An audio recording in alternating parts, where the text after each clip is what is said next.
Hello friends, आपका दोबारा बहुत बहुत स्वागत है हमारे चैनल मिशन नौकरी में।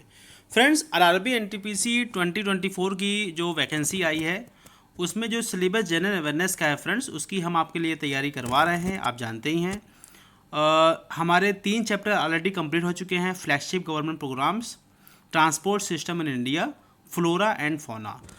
और ये हमारा 4 टॉपिक चल रहा है इन्वायरमेंट इश्यूज़। इसमें हमारा पार्ट 1 हमने ऑलरेडी कंप्लीट कर दिया है आपके लिए। ये हमारा पार्ट 2 है। ओके फ्रेंड्स, जो जनरल अवेयरनेस का दोस्तों जो सिलेबस है उसमें जो भी टॉपिक्स दिए हुए हैं उन टॉपिक्स को अलग अलग लेते हुए हम आपके लिए तैयारी करवा रहे हैं, ताकि जो आपकी तैयारी है वो बिल्कुल अच्छी तरीके से कंप्लीट तरीके से हो जाए। और जो हमारे वीडियोस दोस्तों आ रहे हैं वो वीडियोस ऐसे बने हुए हैं कि उसमें कंटेंट इतना क्वालिटी है, इतना डिटेल्ड है, इतना कॉन्सेप्चुअल है और इतने अच्छी तरीके से हमने उस चीज़ को समझाया है कि आपको अगर इन वीडियोस को आप देख लेते हैं तो आपका मतलब आरआरबी एनटीपीसी ही नहीं, इवन कोई भी एग्ज़ाम हो, ये टॉपिक से क्वेश्चन अगर आएगा तो आप अगर इस वीडियोस को पूरा देखे होंगे तो मैं इतना 100% श्योर कह सकता हूँ कि आपसे कोई भी क्वेश्चन उसमें मिस नहीं होने वाला। ओके फ्रेंड्स, तो ये जो दोस्तों जो पूरे कंटेंट बनाया जाता है मेरे द्वारा, इसमें इस कंटेंट को हमारा चैनल ऐसे आपके लिए लाता है ताकि इसमें जो हम इंफॉर्मेशन आपके लिए लाते हैं वो किसी एक जगह पे है ही नहीं।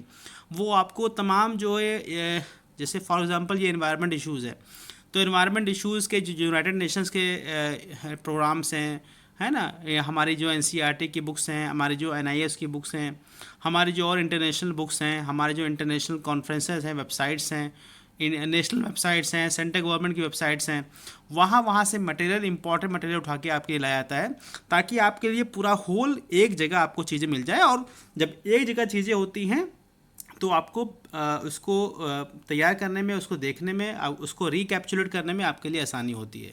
फ्रेंड्स, जो वीडियोस आ रहे हैं उसमें आप देखेंगे कि उसमें जो पढ़ाने का जो तरीका है वो भी ऐसा रखा गया है कि अगर आपने इससे पहले नहीं देखा है ना, कुछ भी आपको नहीं पता है, फिर भी आप जो है उसको समझ के आसानी से कर सकते हैं। बहुत से लोग दोस्तों इसमें मेरी पीडीएफ की डिमांड कर रहे थे, वो चाह रहे थे कि हम पीडीएफ ले लें। फ्रेंड्स, हम आपको बताना चाहते हैं, हमने कई लोगों को कमेंट से इस बात का रिवर्ट भी किया था कि पीडीएफ हमारा टारगेट ये है कि जब हमारा सिलेबस कंप्लीट हो जाएगा तो हम इस पीडीएफ को एक साथ आपको डिलीवर करेंगे, ताकि एक बार में पीडीएफ में जो जो मांगे वो सारी मटेरियल हम आपको एक साथ दे दें ताकि आपकी तैयारी बेहतर हो सके। ओके फ्रेंड्स, तो हमारा ये है पार्ट 2 और पार्ट 1 हमने ऑलरेडी कंप्लीट कर लिया है, तो इसके बाद हमारे 4 टॉपिक कंप्लीट हो जाएंगे। ओके फ्रेंड्स, ऐसे करते करते हमारा टारगेट ये है कि हम 1 महीने के अंदर अंदर आपका ये पूरा सिलेबस कंप्लीट करा दें और उसके बाद हम आपके लिए ऑब्जेक्टिव क्वेश्चंस भी लाएंगे ताकि आपकी तैयारी बहुत अच्छी तरीके से हो सके। ओके फ्रेंड्स, तो चलिए स्टार्ट करते हैं हमारा topic environment issues of India and the world at large part 2।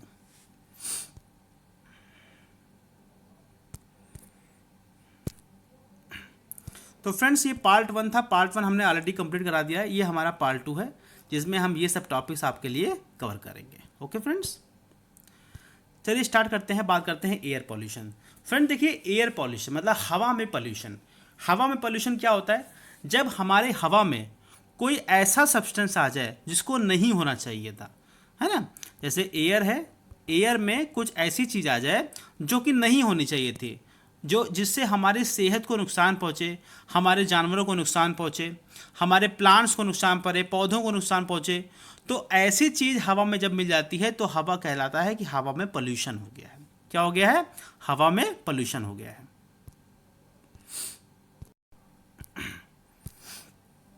हवा में क्या हो दोस्तों? हवा में पोल्यूशन हो गया है। अब आप जानते ही हैं, मैंने आपको बताया था कि देखिए हवा में क्या होता है ना, हवा में हमारे जो कुछ गैसेस होती हैं, क्या होती हैं? कुछ गैसेस होती हैं, जैसे ऑक्सीजन होती है ऑक्सीजन होती है, नाइट्रोजन होती है, कार्बन डाइऑक्साइड होती है ना। तो जो इन जो इनका परसेंटेज हवा में फिक्स होता है, अगर इनका परसेंटेज जो हवा में फिक्स होता है, अगर ये उससे कुछ ऊपर हुआ या नीचे हुआ, तब हम ये कहलाएंगे कि हमारे एयर में पोल्यूशन हो गया है। ठीक है, हमारे एयर में पोल्यूशन हो गया है। अब जो हवा में जो पोल्यूशन होता है वो कुछ वजहों से होता है, कुछ चीज़ों से होता है। उन चीज़ों को हम बोलते हैं पोल्यूटेंट्स। देखिए दोस्तों, जो इसमें समझाया जा रहा है बिल्कुल सिंपल तरीके से समझिएगा, जिसको कुछ भी ना होता हो उसको बड़ा अच्छी तरीके से क्लियर हो जाएगा। ओके फ्रेंड्स, तो हवा में जो पोल्यूशन होता है वो किसी चीज़ों से होता है, उन चीज़ों को हम कहते हैं पोल्यूटेंट्स। क्या बोलते हैं? पोल्यूटेंट्स। अब देखिए हवा में जो पोल्यूटेंट्स होते हैं जिनकी वजह से पोल्यूशन होता है वो दो प्रकार के होते हैं। एक होता है प्राइमरी, एक होता है सेकेंडरी। प्राइमरी क्या होता है? वो पोल्यूटेंट्स जो सीधे हवा में जुड़ के हवा को प्रदूषित करते हैं, हवा को पोल्यूटेड करते हैं। मतलब प्राइमरी पोल्यूटेंट्स वो होते हैं जो सीधे हवा में घुसते हैं और हवा को पोल्यूटेड कर देते हैं। ठीक है, अब वो ह्यूमन एक्टिविटीज़ हैं उनसे भी हो सकते हैं प्राइमरी पोल्यूटेंट, या कुछ नेचुरल प्रोसेस जैसे हमारा वॉल्केनो वगैरह है उनसे भी जो है प्राइमरी पोल्यूटेंट्स हो सकते हैं। फ्रेंड्स, जब आपको मैंने पार्ट 1 पढ़ाया था तो मैंने आपको बताया था ना कि जैसे प्राइमरी पोल्यूटेंट में देखिए जैसे ह्यूमन है, आप फ्रिज यूज़ करते हो, है ना, तो फ्रिज यूज़ करने से क्या होता है, या ये जो पावर हाउस होता है, पावर हाउस में जब कोयला जलता है तो क्या प्रोड्यूस होता है? CO2। तो CO2 जो प्रोड्यूस होता है ये क्या है? Primary pollutant. क्या है? Primary pollutant. उसी तरीके से वॉल्केनो में क्या होता है? वॉल्केनो में सल्फर डाइऑक्साइड निकलती है ना, जिसकी वजह से क्या होता है? एसिड रेन होता है, ये भी क्या है? Primary pollutant. ठीक।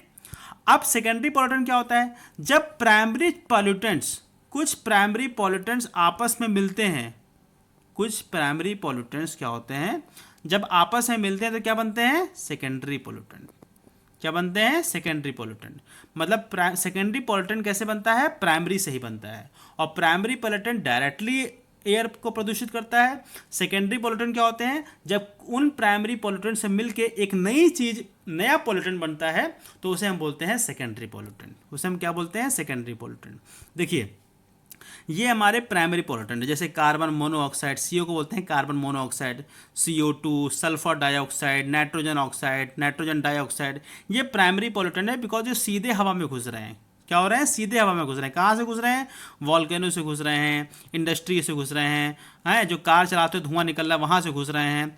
ये सब होते हैं प्राइमरी पोल्यूटेंट। अब इन प्राइमरी पोल्यूटेंट से मिल के क्या बनता है? Secondary pollutant. देखिए जैसे मैंने आपको बताया था ना पार्ट 1 में कि सल्फ्यूरिक एसिड ये एसिड रेन से होता है, नाइट्रिक एसिड ये एसिड रेन से होता है ना। तो ये सब क्या है? क्योंकि ये क्या है? ये प्राइमरी पोल्यूटेंट से ही मिलकर हैं, सल्फर डाइऑक्साइड से मिलकर बन रहे हैं, नाइट्रोजन डाइऑक्साइड से मिलकर बन रहे हैं। तो ये होते हैं सेकेंडरी पोल्यूटेंट। क्या होते हैं? ये होते हैं सेकेंडरी पोल्यूटेंट। देखिए फ्रेंड्स, कुछ इंपॉर्टेंट पोल्यूटेंट देख लीजिए। जैसे अगर गैसेस में बात करें, पोल्यूटेंट्स क्या होता है? जो हवा को प्रदूषित करें। तो गैसेस में जैसे होता है ओजोन। देखिए ओजोन, जब मैंने आपको बताया था ना पार्ट 1 में ओजोन लेयर डिप्लेशन, तो ओजोन कहाँ होती है? स्ट्रेटोस्फेयर पे होती है। कहाँ होती है? स्ट्रेटोस्फेयर पे होती है। जो नहीं देखें दोस्तों वो पार्ट 1 देख लें। लेकिन अगर यही ओजोन हमारे धरती के पास हो, ग्राउंड पे हो, तो वो पोल्यूटेंट बन जाएगी। ओजोन अगर वही स्ट्रेटोस्फेयर पे हो तो वरदान है, और ओजोन अगर ज़मीन पे हो तो वो वरदान नहीं है, वो हमारे लिए नुकसानदायक है। तो ग्राउंड लेवल ओजोन भी पोल्यूटेंट माना जाता है। नाइट्रोजन डाइऑक्साइड भी पोल्यूटेंट है, सल्फर डाइऑक्साइड भी पोल्यूटेंट है, कार्बन मोनोऑक्साइड भी पोल्यूटेंट है, वोलेटाइल ऑर्गेनिक कंपाउंड भी पोल्यूटेंट होता है। और कुछ पार्टिकुलेट मैटर होते हैं जो गैस नहीं होते हैं। बेसिकली क्या होता है? छोटे कण जो हवा में होते हैं, जो हमारे नाक के जरिए हमारे शरीर में घुसते हैं, वो भी बहुत खतरनाक होते हैं। उनको बोलते हैं पार्टिकुलेट मैटर। बहुत बहुत स्मॉल होते हैं, वो इतने स्मॉल होते हैं, इतने छोटे होते हैं कि गुरुत्वाकर्षण, ग्रेविटी भी उनको खींच नहीं पाता। वो क्या होते हैं? तैरते रहते हैं हवा में। क्या होते हैं? तैरते रहते हैं। और तैरते तैरते ही जो है प्रदूषित होकर आपके अंदर या इंसानों के अंदर या जानवरों के अंदर घुस के जानवरों की सेहत या इंसानों की सेहत को खराब करते हैं। तो वो भी होते हैं एयर पोल्यूटेंट। कुछ और एयर पोल्यूटेंट जैसे कि methane, carbon dioxide, lead, mercury और कार्बन CFC। देखिए फ्रेंड्स, पार्ट 1 में हमने already CFC, CO2, CH4, nitrogen dioxide, sulphur dioxide के बारे में पढ़ लिया था। हम इस टॉपिक में कुछ और जो बचे हुए पोल्यूटेंट हैं उसके बारे में डिटेल में डिस्कस करते हैं। देखिए कार्बन मोनोऑक्साइड दोस्तों, ये बहुत ही जहरीली गैस होती है। क्या होती है? जहरीली गैस होती है। इसका कोई कलर नहीं होता, ना तो इसका कोई टेस्ट होता है, और ये हवा से भी क्या होती है? लेस डेंस होती है।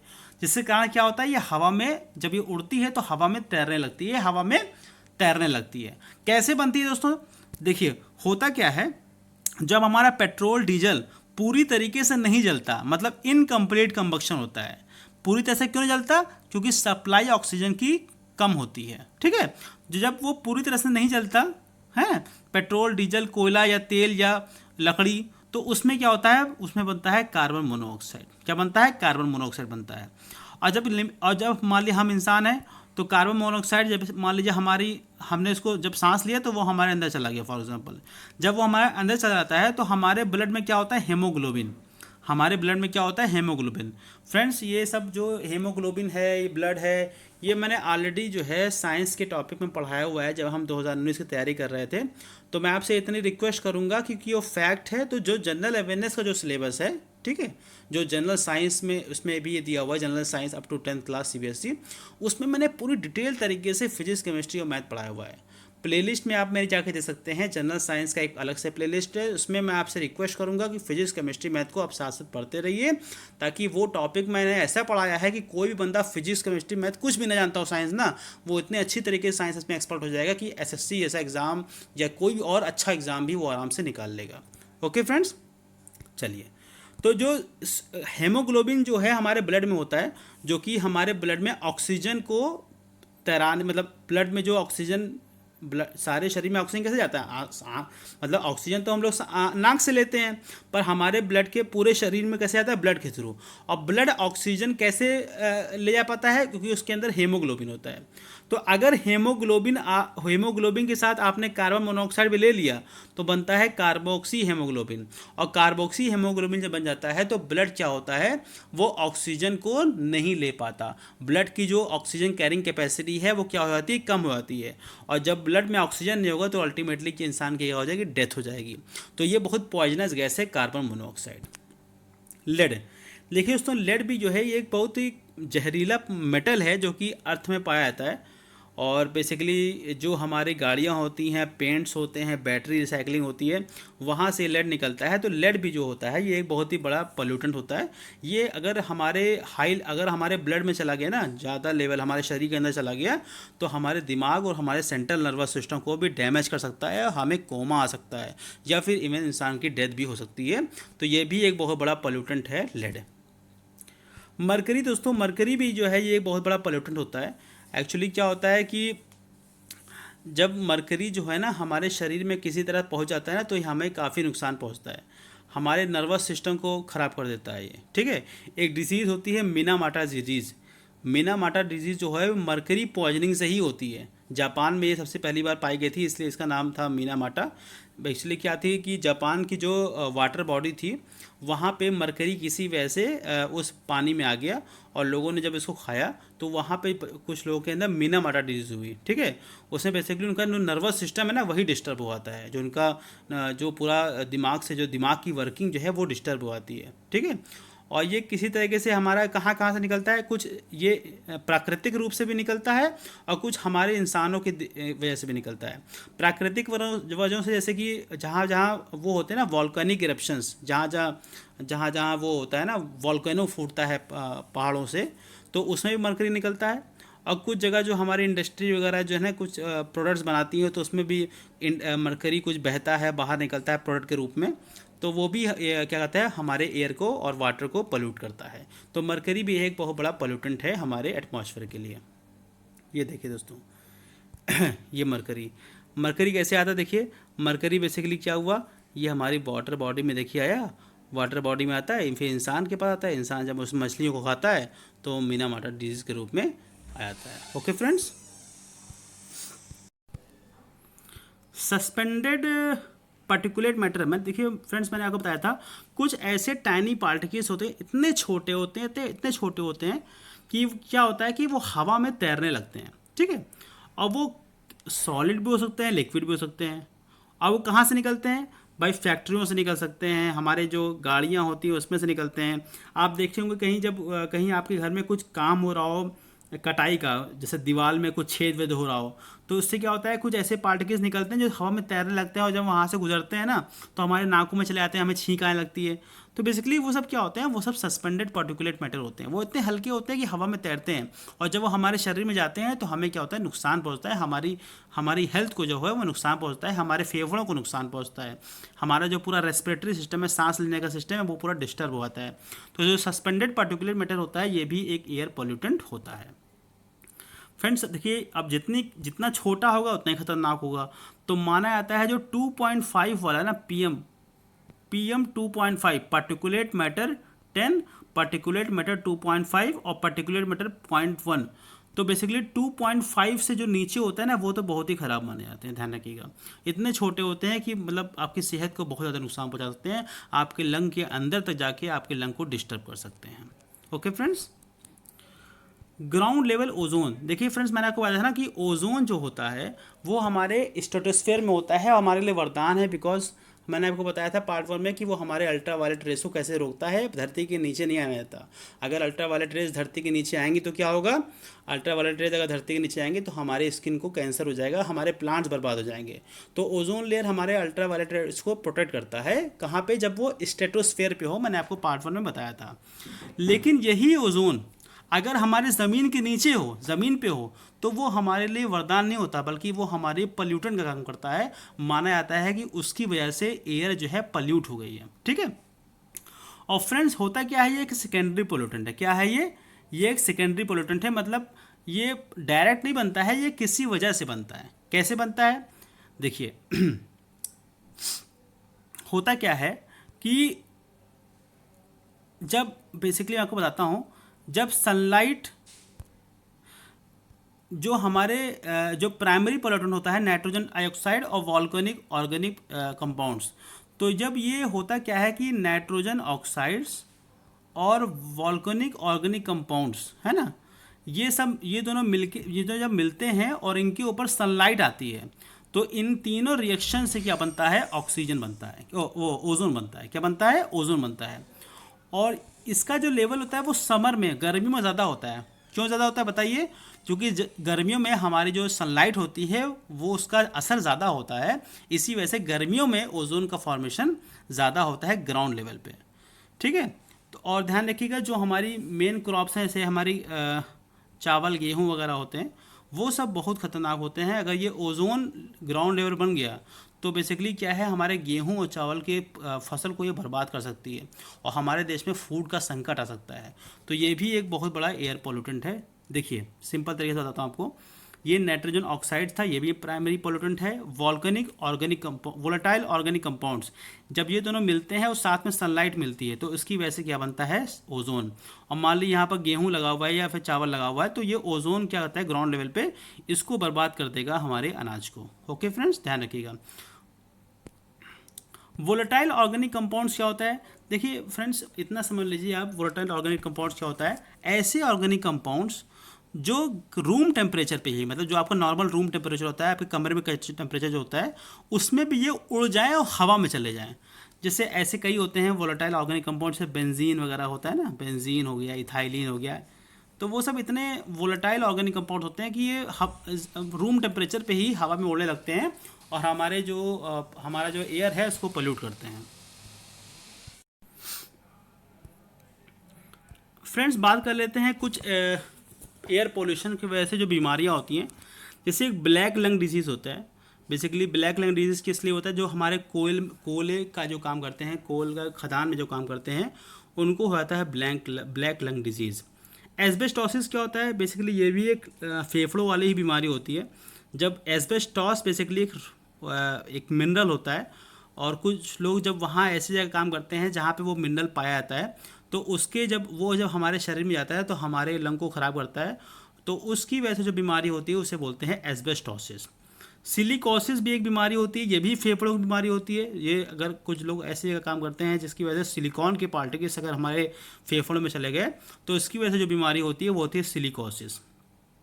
एक होती है इम्फाइजामा। इम्फाइजामा क्या होती है, ये भी एक लंग की बीमारी होती है और इसमें जो हमारे लंग के टिश्यू होते हैं वो टूट जाते हैं, तो उसकी वजह से जो बीमारी होती है वो होती है एम्फाइजेमा। बेसिकली हवा में जो पोल्यूशन होगा दोस्तों, उसकी वजह से ज़्यादातर जो हमारी बीमारी होगी वो फेफड़ों की बीमारी होगी, बिकॉज वो हवा में जो हम सांस लेते हैं तो वो हमारे फेफड़ों में जाते हैं और हमारे शरीर को नुकसान पहुंचाते हैं, हमारे फेफड़ों को नुकसान पहुंचाते हैं। तो एयर पोल्यूशन से मेनली जो बीमारियाँ होती हैं वो लंग डिजीज़ ही ज़्यादातर होती हैं। फ्रेंड्स इलेक्ट्रोस्टैटिक प्रेसिपिटेटर बेसिकली क्या होता है ये मैं आपको बताना चाहता हूँ। देखिए मैंने आपको बताया था ना कि जो जहाँ पर पावर प्लांट्स वगैरह होते हैं ना, तो पावर प्लांट्स में क्या होता है कि जो अगर पावर प्लांट्स में जो धुआं होता है उसमें सल्फर डाइऑक्साइड है ना और कुछ अदर फाइन मटेरियल्स होते हैं, पार्टिकुलेट मैटर्स होते हैं, तो अगर क्या होगा वो हवा में जाएंगे तो हमारे हवा को प्रदूषित करेंगे। तो इलेक्ट्रोस्टैटिक प्रेसिपिटेटर क्या होता है, बेसिकली सिंपल समझिए कि इसे मान लो धुआं है, और तो ये क्या होता है, दो जो है वो इलेक्ट्रोड होते हैं। तो क्या होते हैं, इलेक्ट्रोड होते हैं। तो जब धुआं जाता है इनके बीच से, धुआं जब हवा में जाना होता है, तो हवा में जब जाने वाला होता है तो इसके बीच से जाता है। तो जब इसके बीच से जाने से क्या होता है कि जो इसमें फाइन पार्टिकल्स होते हैं ना, वो उसको खींच लेता है। वो क्या होता है, इसको खींच लेता है। और जो कुछ हार्मफुल फाइन पार्टिकल्स होंगे, है ना, कुछ जो इसमें से निकल रहे होंगे, तो जो फाइन पार्टिकल, जो छोटे पार्टिकुलर होंगे, जो सस्पेंडेड पार्टिकुलर मैटर होंगे, जो हमारे शरीर में जाते हैं, नुकसान पहुंचाते हैं, तो इनको ये खींच लेता है। बाकी धुआं चला जाता है, बट जो पार्टिकुलर मैटर होते हैं उनको खींच लेता है। तो इसकी वजह से जो हमारे शरीर में जो वो हवा में जो पार्टिकुलर मैटर है वो नहीं जा पाता है, वो रुक जाता है। तो इसका काम होता है इलेक्ट्रोस्टैटिक प्रेसिपिटेटर का। पैन भी फ्रेंड्स देखिए, पैन भी एक एयर पोल्यूटेंट है। पैन बेसिकली, पैन का फुल फॉर्म होता है पैरोजाइसिल नाइट्रेट, C2 हाइड्रोजन के 3 एटम और NO5। इतना आपको नहीं ध्यान रखना NTPC के लिए, बट आपको ध्यान क्या रखना है, ध्यान रखना है कि ये भी एक एयर पोल्यूटेंट है और ये भी एक सेकेंडरी एयर पोल्यूटेंट है। क्या है, सेकेंडरी एयर पोल्यूटेंट है, मतलब प्राइमरी पोल्यूटेंट के मिलने से ये बनता है, प्राइमरी पोल्यूटेंट के मिलने से ये बनता है, ठीक है। और इसकी वजह से कभी कभी स्किन कैंसर होता है, हमारे आंखों में जलन हो सकती है, ठीक है। और बेसिकली जो फोटोकेमिकल स्मोक होता है ना, फोटोकेमिकल स्मोक में ये पाया जाता है। अब आपको लगा होगा कि फोटोकेमिकल स्मोक क्या होता है। तो फोटोकेमिकल स्मोक बेसिकली क्या होता है कि जो नाइट्रोजन ऑक्साइड्स और वोलेटाइल ऑर्गेनिक कंपाउंड, ये जब सनलाइट के साथ मिलते हैं, ठीक है, तो पूरे शहर के ऊपर एक फोटोकेमिकल स्मोक बन जाता है। क्या बन जाता है, फोटोकेमिकल स्मोक। जो पूरे समझिए पूरे जो शहर के ऊपर धुआं छा गया, कहते हैं आपको शरीर, आपके कभी कभी देखा होगा आपके शहर के ऊपर पूरा धुआं छा जाता है।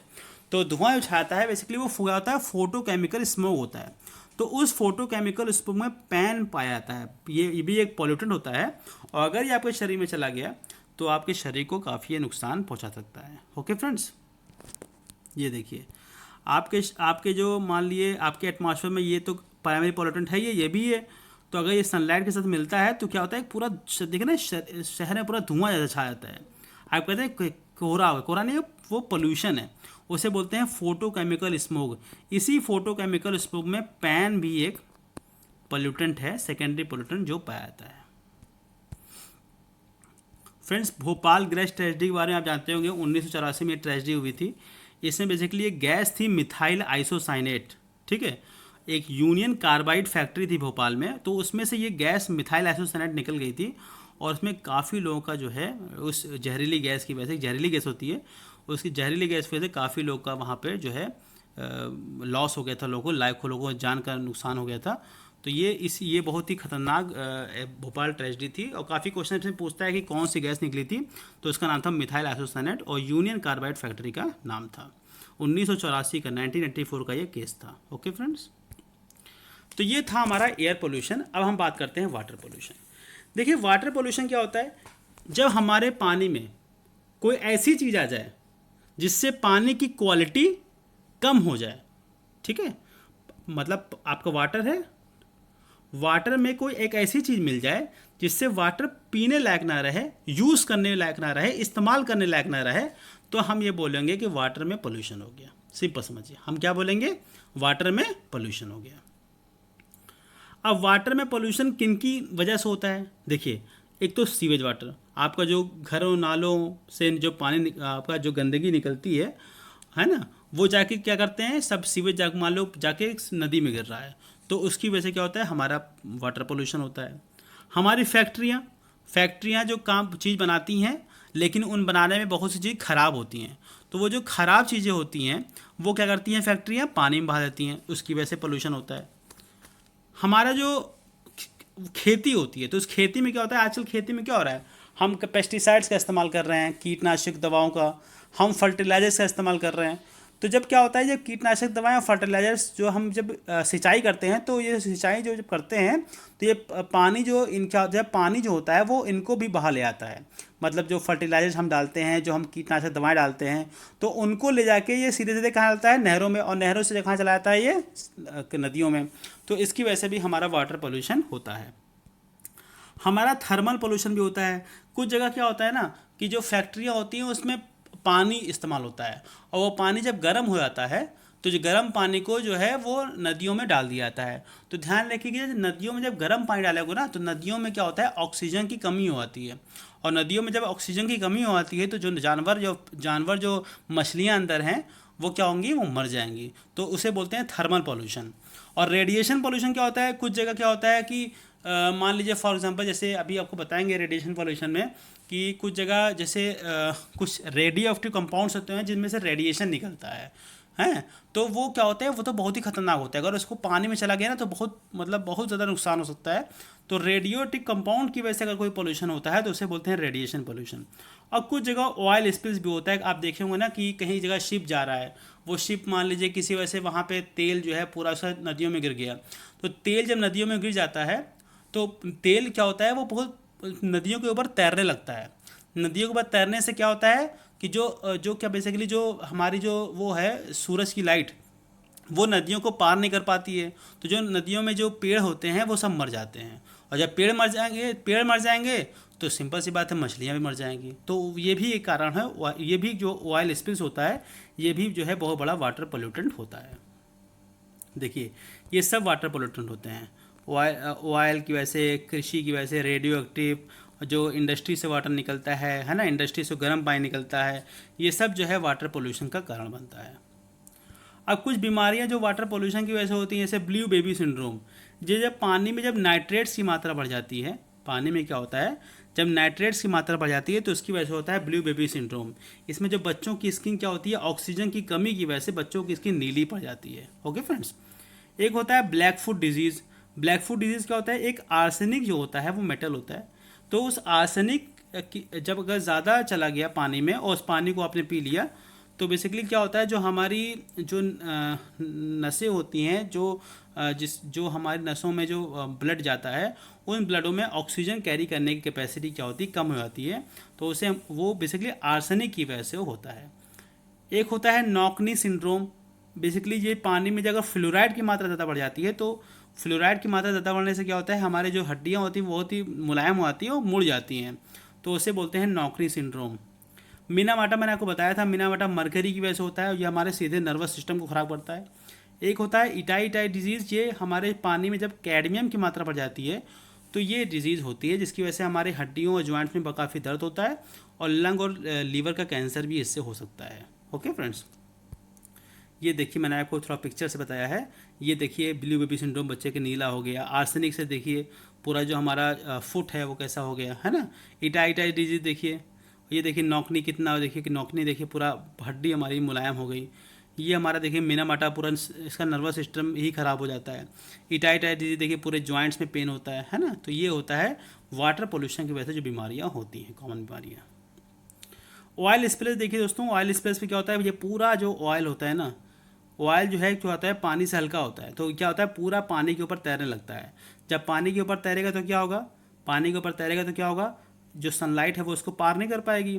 जब सनलाइट इसको पार नहीं कर पाएगी तो जो अंदर जो प्लांट्स हैं मर जाएंगे सारे। भाई सूरज की रोशनी से ही प्लांट अपना खाना बनाते हैं। तो प्लांट्स जब मर जाएंगे तो ऑक्सीजन भी ख़त्म हो जाएगी अंदर।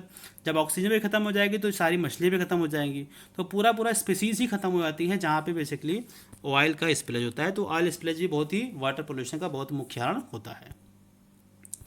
फ्रेंड्स, यूट्रोफिकेशन में आपको बताता हूँ यूट्रोफिकेशन क्या होता है। देखिए, यूट्रोफिकेशन बेसिकली होता क्या है, आपने कभी कदा देखा होगा कि कई नदियों के ऊपर पूरा हरा हरा जमा होता है ना। देखा होगा आपने, हरा हरा जमा होता है। तो बेसिकली जो हरा हरा जमा होता है ना, वो एल्गी होते हैं। एल्गी होते हैं, एल्गी ब्लूम बोलते हैं। और उस जो पूरा जो हरा हरा जमा होता है, उस पूरे जिस प्रोसेस से वो पूरा हरा हरा बनता है उसे हम बोलते हैं यूट्रोफिकेशन। क्या बोलते हैं, यूट्रोफिकेशन। देखिए फ्रेंड्स, मैं आपको इसको आप पढ़ लीजिए, फिर मैं आपको बताता हूँ एक डायग्राम के हिसाब से। देखिएगा, समझिएगा बात को। जैसे मान लिया आपने गंदा पानी डाल दिया, अभी गंदा पानी आ रहा है, किस में जा रहा है, नदी में। ये गंदा पानी शरीर से निकल रहा है। इस गंदे पानी में क्या होता है ना, इस गंदे पानी में नाइट्रेट्स और फॉस्फेट्स होते हैं, जो कि कृषि से भी निकलते हैं, सीवेज से भी निकलते हैं, घरों के गंदे पानी से भी निकलते हैं। उसमें बेसिकली क्या होता है, नाइट्रेट्स होते हैं और फॉस्फेट्स होते हैं। ठीक है। अब ये नाइट्रेट्स फॉस्फेट, मान लीजिए नदियाँ, ये कोई साफ़ नदी है, ये नाइट्रेट और फॉस्फेट कहाँ चले गए, इस साफ नदी के अंदर चले गए भाई। ये पानी जो गंदा बहा ये सीधे कहाँ गया, नदी में। तो नाइट्रेट और फॉस्फेट भी चले गए, जिसकी वजह से ये नदी अब क्या हो जाती है, ये देख रहे हैं ये क्या हो गया, इसके ऊपर पूरी हरा हरा जम गया। और जब ये हरा हरा जम गया तो इसे बोलते हैं यूट्रोफिकेशन। समझ में आ गया ना, आपको क्लियर हो गया। तो अब जब मैं लिखा था वो पढ़ेंगे तो आपको क्लियर हो जाएगा। अब इस यूट्रोफिकेशन की वजह से इफेक्ट क्या होता है, देखिए मैं आपको बताता हूँ। होता क्या है कि जब ये हरा हरा यहाँ जम जाता है ना, हरा हरा, तो इसकी वजह से क्या होता है कि जो हमारी क्या नाम है, सनलाइट है, वो इसको पार नहीं कर पाती। यहाँ पर जम जाता है तो सनलाइट अंदर पार नहीं कर पाती, जिसकी वजह से जो अंदर प्लांट्स होते हैं वो मर जाते हैं, क्योंकि रोशनी नहीं मिलेगी तो मर जाएंगे। और जब प्लांट्स अंदर मर जाएंगे तो प्लांट्स पैदा करते हैं ऑक्सीजन, तो जो अंदर जो डिजॉल्व ऑक्सीजन है जो प्लांट के अंदर है वो ख़त्म हो जाएगी। और जब प्लांट के अंदर डिजॉल्व ऑक्सीजन कम हो जाएगी तो जितनी मछलियाँ भी हैं वही मर जाएंगी। तो बेसिकली ये बहुत ही ख़राब कॉन्सेप्ट है हमारे पानी का ख़राब होने का। जिस भी पानी के ऊपर ये हरा जमता है वहाँ पे मछलियाँ नहीं हो पाती, मछलियाँ सब मर जाती हैं। ओके फ्रेंड्स, देखिए बायोलॉजिकल ऑक्सीजन डिमांड क्या होता है। Friends, biological oxygen demand basically क्या है, देखिए मैंने आपको बताया था ना कि अगर किसी पानी के ऊपर एल्गी जम गई तो सनलाइट नहीं आ पाएगी, तो प्लांट्स भी मर जाएंगे। जब प्लांट्स मर जाएंगे तो अंदर ऑक्सीजन भी कम हो जाएगी, ऑक्सीजन भी कम हो जाएगी। जब ऑक्सीजन कम हो जाएगी तो क्या होगा, जो और लोग मरेंगे प्लांट के अंदर, तो प्लांट के अंदर जो मरेंगे तो वो डिकम्पोज होंगे। तो जो जानवर उनको डिकम्पोज कर रहे होंगे, ठीक है, उनको भी ऑक्सीजन चाहिए होगी। तो ऑक्सीजन चाहिए होगी लेकिन ऑक्सीजन तो कम है, तो इसका मतलब बायोलॉजिकल ऑक्सीजन की डिमांड है वो बढ़ जाएगी। तो कहने का मतलब ये क्वेश्चन काफ़ी आता है कि अगर वाटर में पोल्यूशन होता है तो बायोलॉजिकल ऑक्सीजन डिमांड, ऑक्सीजन की डिमांड बढ़ जाती है और ऑक्सीजन डिजॉल्व ऑक्सीजन जो है वो घट जाती है। तो ये बहुत ही इंपॉर्टेंट इंडिकेटर है पानी में पोल्यूशन का, ध्यान रखिएगा। ये देखिए फ्रेंड्स, है ना, बेसिकली क्या हुआ यहाँ पे एल्गी जमने से क्या हुआ, अंदर डिजॉल्व ऑक्सीजन कम हो गई और बायोलॉजिकल ऑक्सीजन डिमांड बढ़ जाती है। ये ध्यान रखिएगा फ्रेंड्स। बायोमैग्निफिकेशन फ्रेंड्स एक कॉन्सेप्ट होता है, जैसे मान लीजिए कि कोई इसमें ये एक नेचुरल प्रोसेस होता है, इसमें कोई मान लीजिए ये एनिमल है, इसके अंदर कोई टॉक्सिक एलिमेंट गया, ठीक है, फिर इस मछली ने इसको खाया तो इसके अंदर चला गया, फिर इस मछली ने इसको खाया इसके अंदर चला गया, फिर ये इस इंसान ने इसको खाया तो इस इंसान के अंदर चला गया। तो बेसिकली क्या होता है कि बायोमैग्निफिकेशन क्या होता है कि जो भी टॉक्सिक केमिकल खाया था इसने, इस बड़ी मछली ने खाया तो वो टॉक्सिक एनिमल बढ़ के अब उसकी क्वांटिटी इसमें ज़्यादा हो गई। फिर इस बड़ी मछली ने और खाया तो इसके अंदर और वो टॉक्सिक कंपोनेंट हो गया, और फिर इस ह्यूमन ने खाया तो पूरा पूरा इसमें चला गया।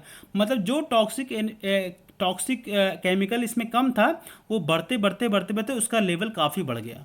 तो इसे बोलते हैं बायोमैग्निफिकेशन। इस कॉन्सेप्ट को क्या बोलते हैं, बायोमैग्निफिकेशन। मतलब पूरी फूड चेन के थ्रू ये एक्यूमुलेट हो गया टॉक्सिक केमिकल। अब फ्रेंड बात करते हैं हम नॉइस पोल्यूशन। देखिए कुछ नॉइस पोल्यूशन भी होते हैं। बेसिकली क्या होता है कि हमारे यहाँ जब ऐसा कोई आवाज़ आए जो हमें अच्छी ना लगे, बेसिकली हम उससे परेशान हो, तो वो उसे हम बोलते हैं नॉइस पोल्यूशन। क्या बोलते हैं हम लोग उसे, नॉइस पोल्यूशन। देखिए इंसान की जो ह्यूमन की जो सुनने की जो क्षमता होती है वो फ्रीक्वेंसी के हिसाब से देखा जाए तो 20 हर्ट्ज से 20,000 हर्ट्ज के बीच में होती है, ठीक है। इससे ऊपर या इससे नीचे हम सुनेंगे तो हमें सुनाई नहीं देगा और हमारी आवाज़, हमें कान को दिक्कत होगी, ठीक है।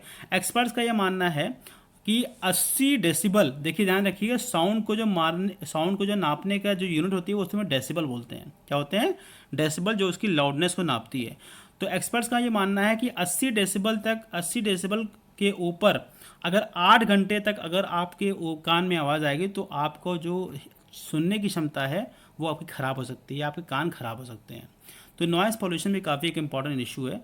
और नॉइज़ पोल्यूशन कहाँ कहाँ से होता है, देखिए इंडस्ट्री बगल में वो दिक्कत करेगा, अर्बन प्लानिंग है वो भी दिक्कत करेगा, कुछ अगल बगल शादी ब्याह का माहौल है वो भी दिक्कत करेगा आपको, गाड़ियाँ चल रही हैं सामने वो भी दिक्कत करेगा, कहीं मान लीजिए आपके घर में घर बन रहा है वो भी दिक्कत करेगा, कोई मान लीजिए बाजा बजा रहा है तो वो भी दिक्कत करेगा। तो ये सब काजेज होते हैं हमारे नॉइज़ पोल्यूशन के। देखिए फ्रेंड्स, 70 dB तक तो कोई दिक्कत नहीं है, 50 dB तक कोई दिक्कत नहीं, लेकिन जैसे ही 50 dB के आप ऊपर चलेंगे, जैसे ही 50 dB की आप ऊपर चलेंगे, वैसे वैसे क्या होगा, वैसे वैसे ये होगा कि आपको दिक्कत होने लगेगी। अब बात करते हैं रेडियो एक्टिव पोल्यूशन। फ्रेंड्स देखिए, मैंने आपको बताया था ना, कुछ रेडियो एक्टिव एलिमेंट्स होते हैं जो रेडिएशन छोड़ते हैं, तो वो भी जो है बड़े डेंजरस होते हैं, वो भी हमारे एटमॉस्फेयर में पोल्यूशन करते हैं। और उनका मेन कारण जो होता है वो मैनमेड होता है। जैसे हमारे यहाँ कुछ न्यूक्लियर पावर प्लांट्स होते हैं, बेसिकली जो न्यूक्लियर एनर्जी से बिजली बनती है ना। और कुछ हमारे यहाँ जो न्यूक्लियर वीपन्स होते हैं, एटम बम वगैरह गिराए हैं लोग, तो उसकी वजह से क्या होता है, रेडियो एक्टिव पोल्यूशन भी होता है। आपको याद होगा ना, जब हिरोशिमा नागासाकी बम गिरा था, तो उसकी वजह से बम गिरने का तो असर उस समय तक था, लेकिन जो रेडिएशन फैली उसके बाद भी काफ़ी बच्चों को सेहत का नुकसान पहुंचा, तो वो रेडिएशन में पोल्यूशन का रीज़न था। ठीक है, मैं आपको बताता हूँ, दो ऐसे इंसिडेंट थे जो बहुत ही खतरनाक थे, जिसकी मैं आपको दिखाया हूँ। एक फुकुशिमा न्यूक्लियर डिजास्टर था, आपको याद होगा 2011 में जापान में क्या हुआ था, सुनामी आई थी।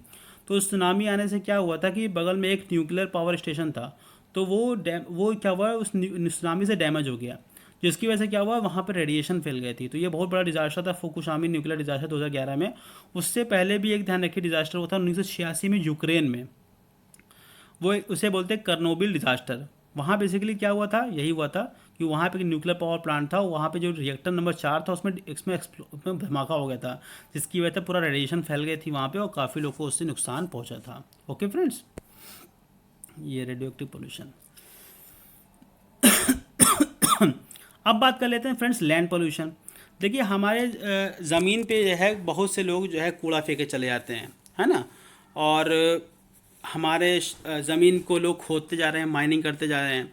हमारे ज़मीन पे जैसे जैसे हमारा शहरीकरण बढ़ रहा है, लोग कूड़े फेंक दे रहे हैं, है ना, कुछ न्यूक्लियर वेस्ट। तो इन सब कारणों से हमारी ज़मीन ख़राब हो रही है। तो बेसिकली उसको हम बोलते हैं लैंड पोल्यूशन। और उसकी वजह से होता क्या है, उसकी वजह से जो हमारी जो मट्टी का जो ऊपरी लेयर है वो ख़राब हो रही है। और जब वो ऊपरी लेयर ख़राब होगी तो वो किसी काम की नहीं रह जाएगी, वो बेसिकली डिजर्ट में चेंज हो जाएगी। ये मैंने आपको ऑलरेडी पार्ट 1 में पढ़ाया था, तो इतना इंपॉर्टेंट नहीं, बस आप ये ध्यान रखिए कि लैंड पोल्यूशन भी एक बहुत बड़ा इन्वायरमेंट इशू है आज के समय। Solid waste management. Basically solid waste management दोस्तों क्या है, देखिए आपके घर के सामने से कूड़ा निकलता है ना, तो वो कूड़ा क्या होता है, उसको कूड़ा क्यों उठता है, ताकि वो कूड़ा आप अगर आप ज़मीन पर फेंकेंगे तो उससे क्या होगा, ज़मीन का पोल्यूशन होगा।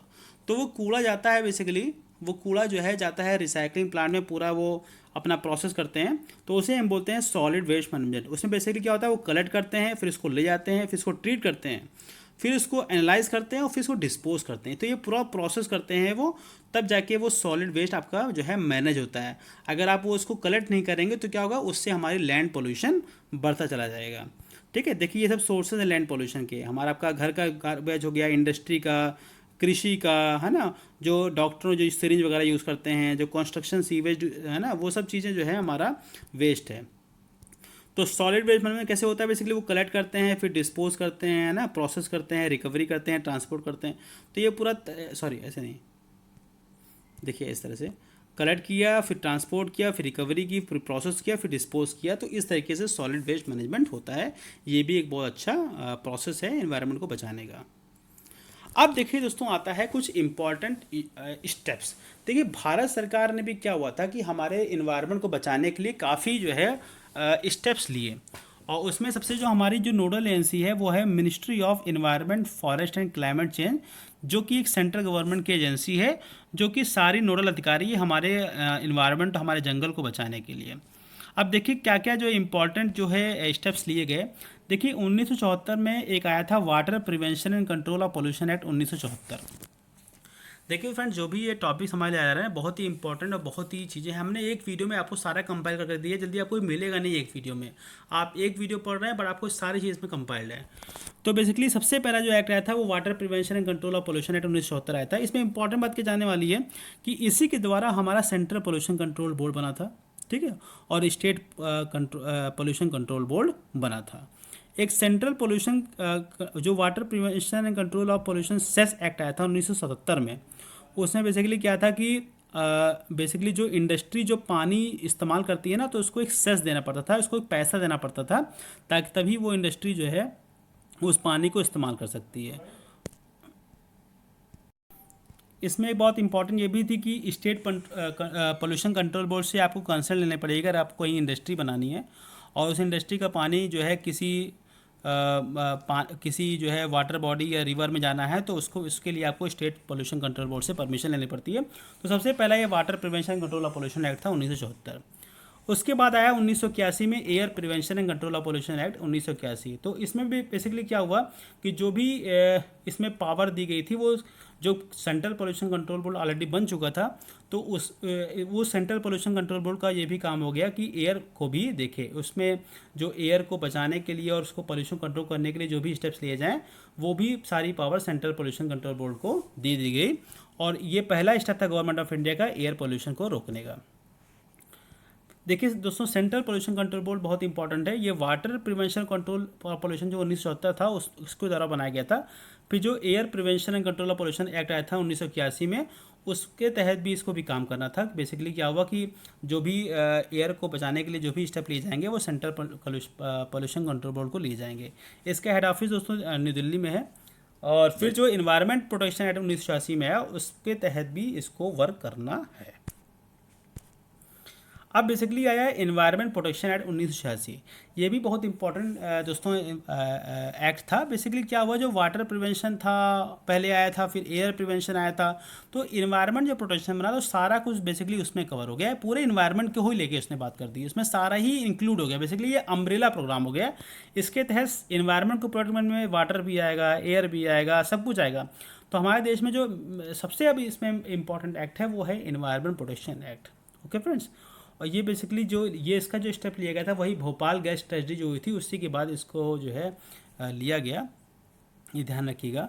और अभी मैं आपको बताऊंगा United nation conference on human environment जो कि स्वीडन में हुआ था, तो उसमें क्या हुआ था, जो भी डिसीजन लिए गए थे ना, स्टॉकहोम में हुआ था ये 1972 में, ये यूनाइटेड नेशन की तरफ से हुआ था, United nation conference on human environment. तो जो उसमें डिसीजन लिए गए थे कि हाँ हाँ ये सब चीज़ें करनी है हमें एनवायरनमेंट को बचाने के लिए, तो बेसिकली एनवायरनमेंट प्रोटेक्शन एक्ट में उसको भी ध्यान रखा गया कि जो जो डिसीजन उसमें कहे गए थे यूनाइटेड नेशन में कि ये सब चीज़ें करनी है हमारे इंटरनेशनल लेवल पे ताकि हम एयर पोल्यूशन, वाटर पोल्यूशन सबको कम कर सकें।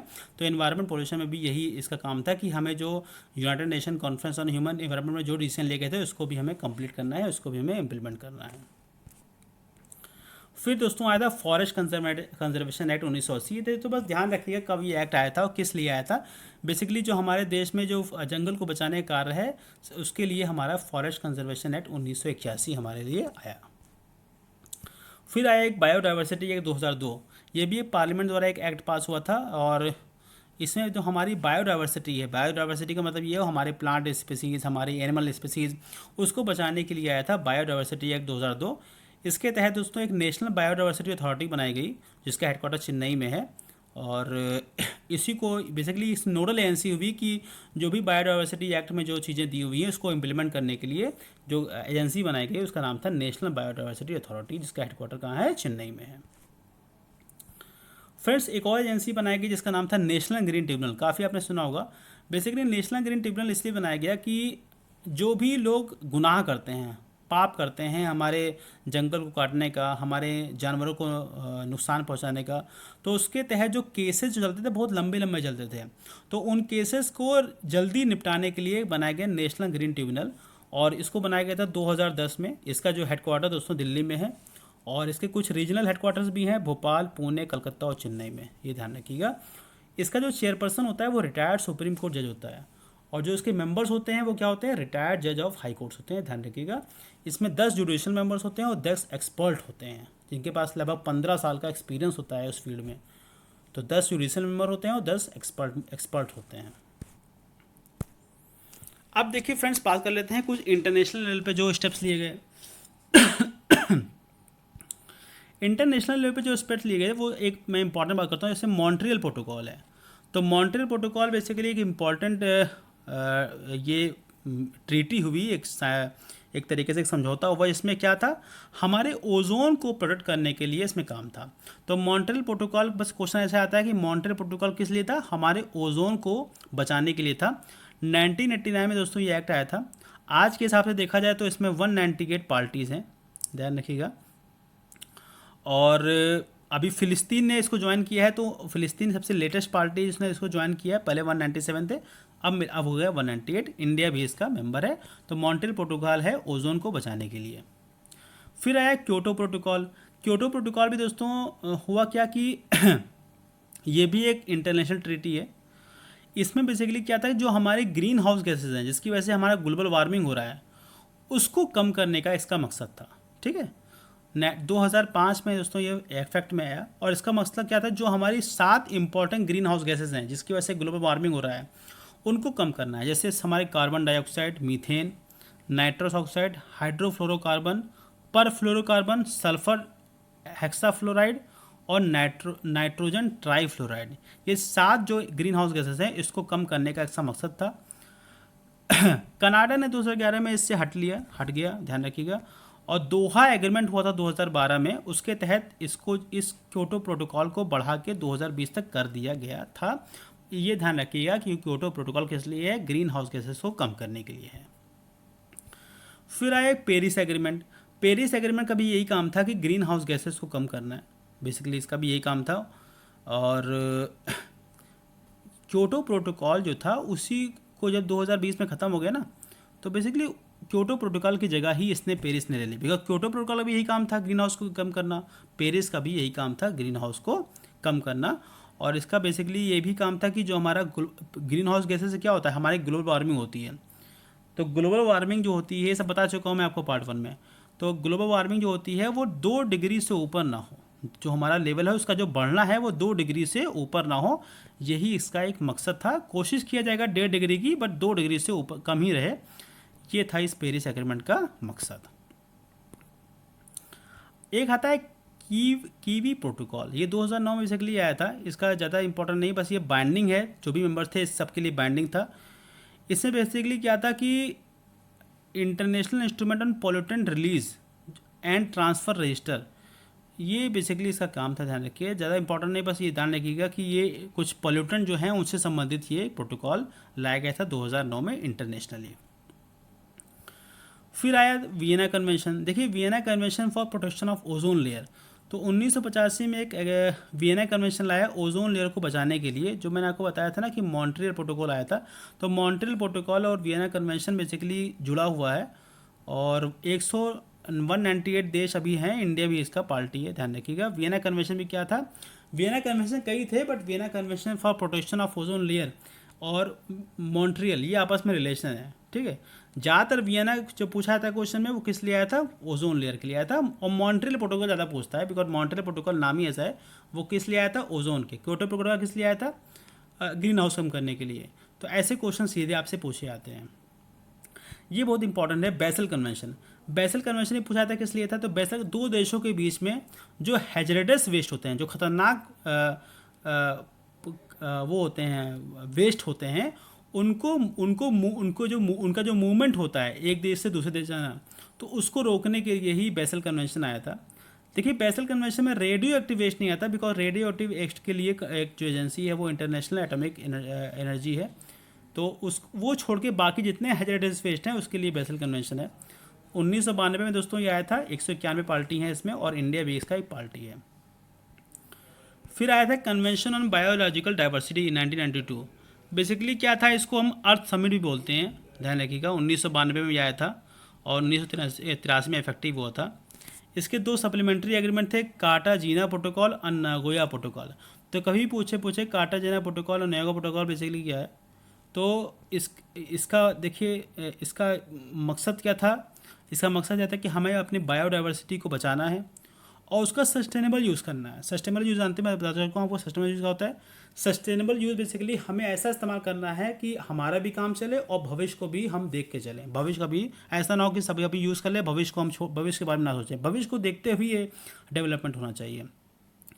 फिर बेनिफिट शेयरिंग होनी चाहिए, फेयर और इक्विटेबल शेयरिंग होना चाहिए ऑल जेनेटिक रिसोर्सेज का। ठीक है, तो जितने भी बायोलॉजिकल डाइवर्सिटी कंजर्व हो, सस्टेनेबल यूज़ हो और फेयर इक्विटेबल शेयरिंग हो, ये इसका मेन गोल था।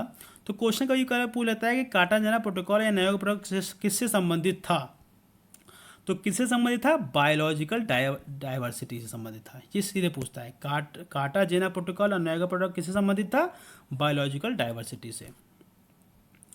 साइट्स भी दोस्तों पूछता है। साइट्स बेसिकली इसको वाशिंगटन कन्वेंशन भी कहते हैं। जो हमारे लुप्त जो जानवर होने वाले हैं, इंडेंजर्ड है, खतरनाक है, जो लुप्त होने के कगार पे हैं, उनके इंटरनेशनल ट्रेड से प्रोटेक्ट करना, बचाना, ये इस साइट्स का मकसद था। 1975 में दोस्तों आया था। इंडिया भी इसका एक मेंबर है। फिर बात करते हैं United nation framework convention on climate change. ये भी बहुत इंपॉर्टेंट है, यूएनएफसीसी। ये बेसिकली जो हमारा जो क्लाइमेट चेंज जो हो रहा है ना, उसको रोकने के लिए था, उसको बचाने के लिए था। इसको अर्थ समिट भी बोलते हैं। रियो डी जेनेरो में हुआ था 1994 में।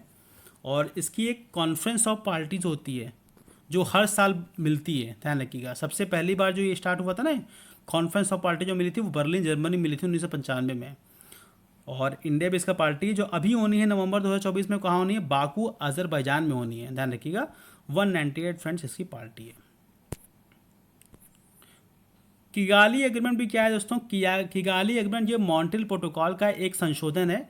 मॉन्ट्रियल प्रोटोकॉल, जिसमें मैंने आपको बताया था ना, ओजोन लेयर को बचाना है, तो उसमें बेसिकली क्या था कि हाइड्रोफ्लोरोकार्बन को भी ऐड किया गया कि हाइड्रोफ्लोरोकार्बन को भी हमें इन्वायरमेंट में प्रोड्यूस होने से रोकना है, जो कि एक बहुत बड़ा कारण है ओजोन लेयर का डिप्लेशन होने का। तो इसमें किगाली एग्रीमेंट में क्या हुआ कि इसको भी इंक्लूड किया गया, हाइड्रोफ्लोरोकार्बन को ओजोन लेयर बचाने के लिए। 2016 में ये था और इंडिया की पार्टी है। तो ओके फ्रेंड्स, थैंक यू, बहुत बहुत शुक्रिया। मुझे पता है कि थोड़ा वीडियो बड़ा हो गया, बट इस वीडियो में सारी इन्फॉर्मेशन कवर अप हो गई है। आपको कहीं और जाने की जरूरत नहीं है। तो ऐसे करते करते हम आपका सारा सिलेबस कंप्लीट कराएंगे और ये आपका कंप्लीट होता है पार्ट 2। इसी के साथ आपके 4 टॉपिक कंप्लीट हो चुके हैं फ्रेंड्स। ऐसे करते करते हम आपका 1 महीने के अंदर पूरा टॉपिक कंप्लीट कराने की पूरी कोशिश करेंगे। Okay friends, thank you.